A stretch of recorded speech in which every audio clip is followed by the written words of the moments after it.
I got a call from a friend saying she received a fake job offer. I'm so angry. I'm gonna make a video on this so that I can alert others. Nobody should fall in this trap. It's really heartbreaking for a lot of people, especially during a pandemic when job seekers are so much worried about what's going to happen. They don't have money, and then these scammers are looting Canadians. We do not want this to happen. Last June 2020, you remember how a person got scammed by giving him a fake job offer from Sobeys. It's not one odd case. There are a lot of other cases that has been reported.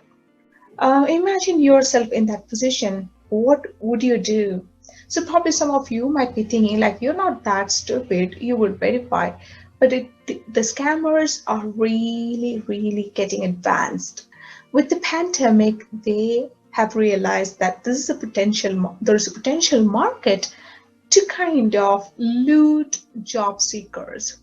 So if you are uploading your resume onto career websites like Monster or Indeed, or if you are putting it up on your social networking sites, it's so easy to get all that information and use those information against you.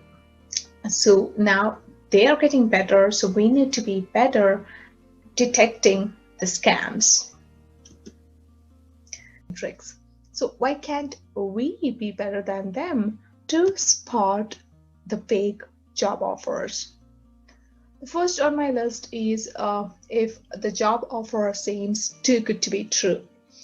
So if you feel that the offer pays you above industry average, that means if the job generally pays like $20 to $22, this job offer comes with a higher salary, which probably is like 25 or 28, or it may be even $30 an hour. So you feel that, oh, this is a real good deal, but most probably this is just scammers trying to lure you.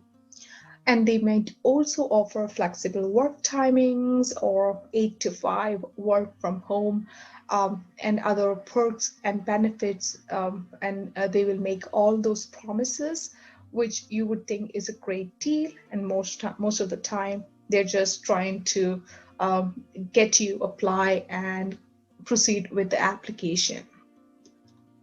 The next on my list is when they're not conducting any interviews for any job that you apply. The employer wants to see whether you can perform this job, whether you have the right skills for this job.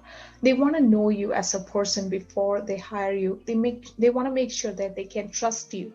But then in this particular case, when it's scammers, they do not want all that. They just want your personal information. So they probably will not conduct interviews, or even if they do, they are probably doing a mock interview, or they probably will come on Google Hangouts or Zoom or any other web conferencing tools or social networking websites. So most of these interactions, you would feel that it's unprofessional, or it's just a namesake interview. They're more interested in other things than assessing your skills. Another red alert is when they're trying to get a hold of your SIN number and bank account details. They like upload your direct deposit form or email your void check, or they're like, yeah, we would require your bank account details so that we can transfer some amount, or they are asking you for a SIN number, telling you that, oh, they're going to make their first payment in advance. So these are all a red flag. Unless you work there for a week or two, they probably wouldn't be paying you anything, right? You haven't accepted an offer letter, you haven't received any offer letter yet, so it's too early for you to kind of share that information. They're probably trying to steal your bank account details, and probably using your social insurance number, they are trying to get benefits from the government. So we wouldn't know what they're going to do with it. But I had a ex-colleague actually, and her identity was stolen. So somebody made a credit card with her information, and then she didn't knew about it. One day she suddenly got a call from a bank, and then she asked for the statement, and the statement was sent, and it showed activities such as this person went into Home Depot. Another one is when you do a Google search, you type in the company's name, and then you reach to a website and you feel that the website is fake. And sometimes this website is not registered in Canada. These websites are probably made from Wix.com or any similar platforms where anyone can easily go and quickly make a website. And sometimes these websites are from other countries. Like I've seen websites from Australia or Iceland or Switzerland or somewhere in the UK. So you would see the domain not ending with .com or .ca, but rather than that, you would see the website ending with something else. So if you feel that this company says that they're Edmonton based, and then the website says it's kind of an Australian website, then probably they're just trying to take names of Australian companies. Probably they're like well established companies and using it for their scamming purposes. You do not want that to happen. Another one is that if you search on the company's directories, like if you go into the federal government's website or the provincial government's company registries, and you type in this name and there is no information about this company's registration. So I will put a link on the description so that you can search or you can go into that website and search for the company's name so that you next time you get an offer letter, you make sure that the company is registered. Sometimes they use like names of big companies like Amazon or IHC or Sobeys or Loblaws. They might use all these big companies' name. So you need to be really, really, really kind of looking into and identify. Oh, this is something which is unusual. So if you see any such unusual activities, that is a big red flag. The next one is that when you feel that they are luring you to join a company and they are asking more questions and chit-chatting with you to get more information about your personal life. So most of the time, they will, they will call a couple times, try and build rapport, and then make you want to fall into the trap that they are setting. Recruiters will be excited to have anyone on board. They'll be happy. You feel that they're trying to trap you, or they're trying to oversell something, or they are trying to put it as if you are getting a good deal out of this, and you have to act quickly, and there's haste, and there's every way possible they are trying to kind of build rapport with you. If that's the case, that should be reconsidered. An actual recruiter will be excited to have you onboarded, but they will be more talking about the job, the aspects of job, role and responsibilities, and they probably will be more interested in your work related stuff, not about your personal life. So if we move forward, the next one on my list is if they ask you to pay for something. It could be supplies, it could be like, you transfer a certain amount to this account, or there's a lot of Bitcoin scams going on. So it could be like, you buy this Bitcoins, then I will transfer some amount to your account. So one of the scammers had sent a check leaves with amounts on it, and they're like, oh, you can encash these check leaves whenever you want, but you pay from your account, track it to another person, then you use these checks to encash it. But then most of the time the checks are fake. So I've seen that happening to one of my friends, where she actually uploaded the check onto her bank's website, and then the bank blocked her account, and it was a lot of pain. It took more than a year to actually build another bank account and get everything going for her with that particular bank, and she didn't know it was fake checks. So you do not want to do that at all. A good company will never ask you to pay upfront or pay from your pocket, and they would not make that promise to reimburse after. They will give you an impressed amount, or they will be sending you all the supplies that you needed. Next one is when they hesitate to provide their contact information, including their phone number, their email address looks unprofessional. It's either like Gmail or Hotmail or Light.ca or Outlook, or it's they do not have an address like a mailing address or the corporate office address. The information that they're provided is unclear in several ways. So you do not have a means to contact them if you need. So they're like, oh, we will contact you when we need. So that's something that most of the scammers will do. They wouldn't want anybody to reach out to them.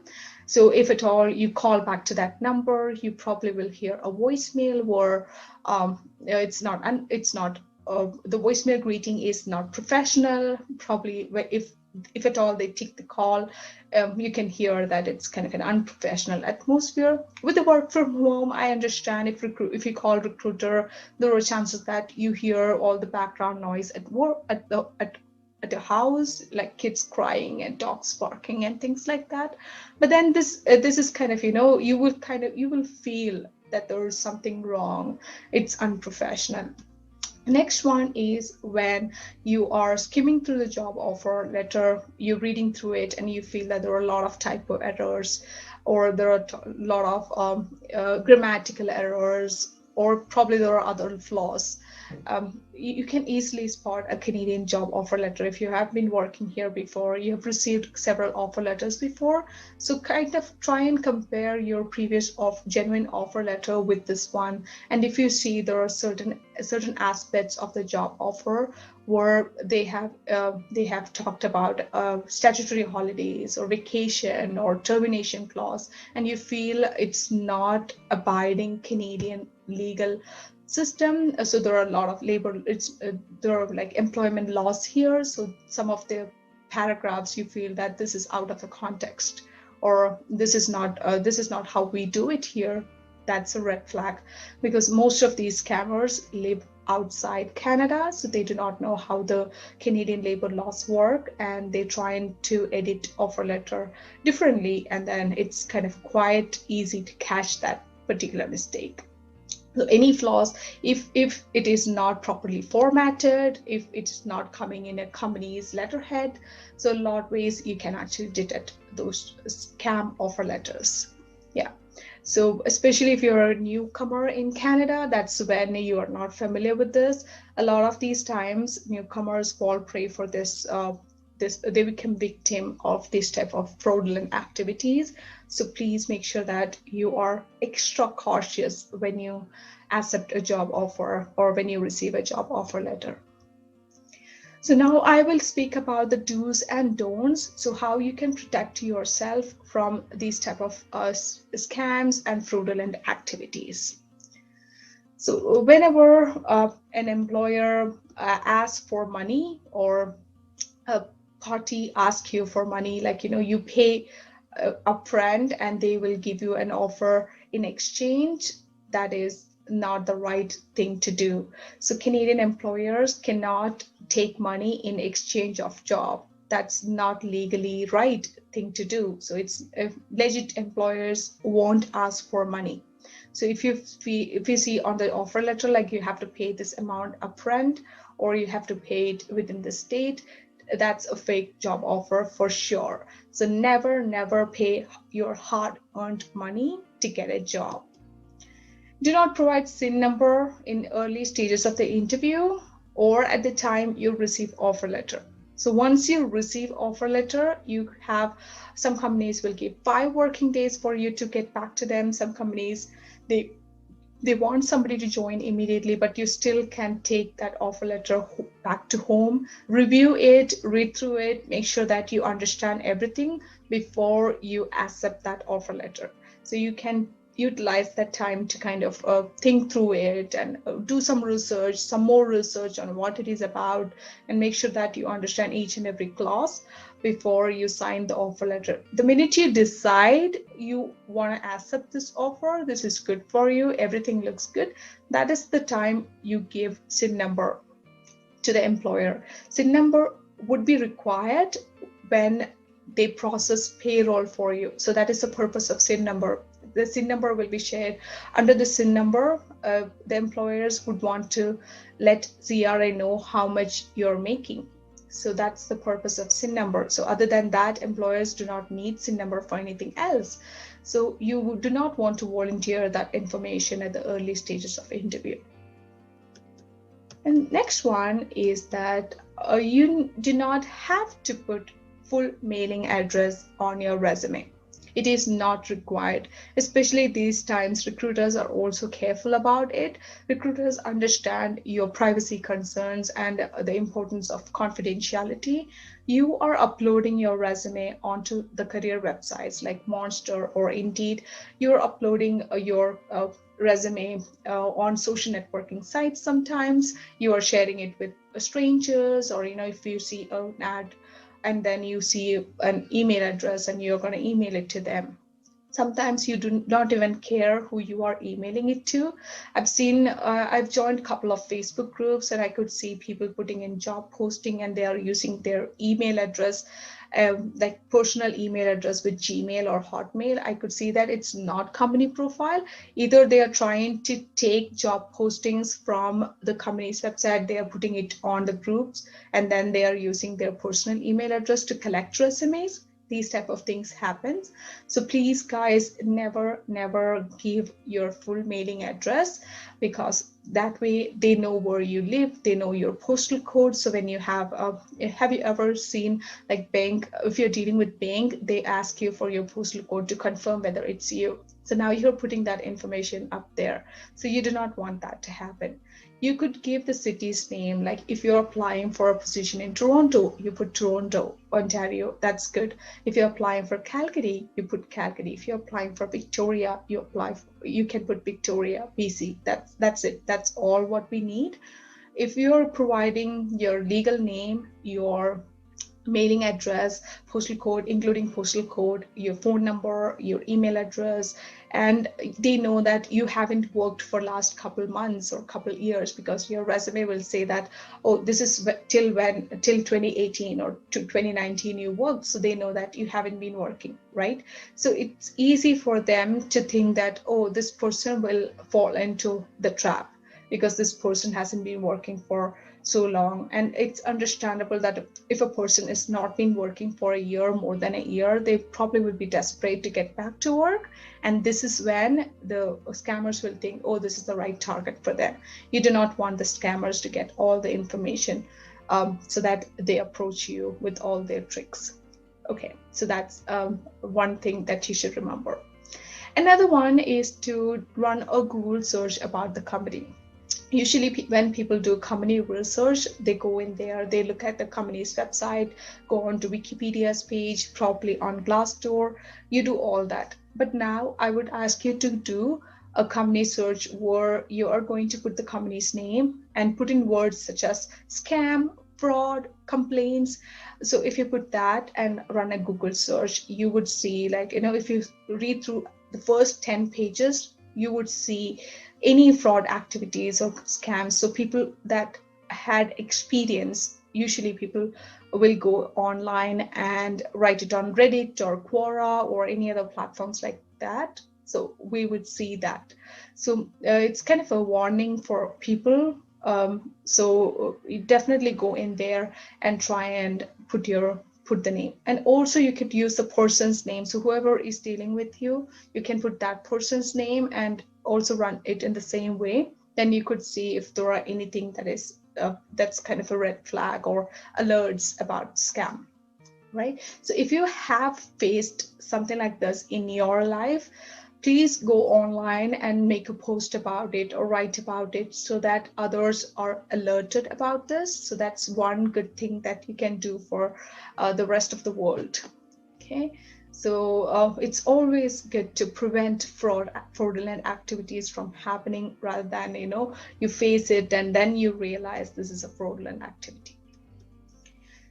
Another trick that you can use to verify that the company is genuine is to call the company's direct line, and just to be sure that it's legit. I used to be a recruiter. I used to get calls like, I just want to call you back to make sure that I've called the right place or the right company. We talked over the phone the other day, but I just wanted to call the landline and talk to you to make sure that everything is good. So earlier I used to think, oh my God, why are they doing it? But when I thought about it, it's a real good thing. It's about peace of mind. Now they're sure that, oh, this person works in this building, or this person works in this company, and the company's phone number is they've taken the company's phone number from the website. So they feel that, oh, this way at least they can make sure that this job offer is valid. 87% of recruiters are using LinkedIn regularly. So that's the majority of recruiters, right? So it's a good idea to search them on LinkedIn.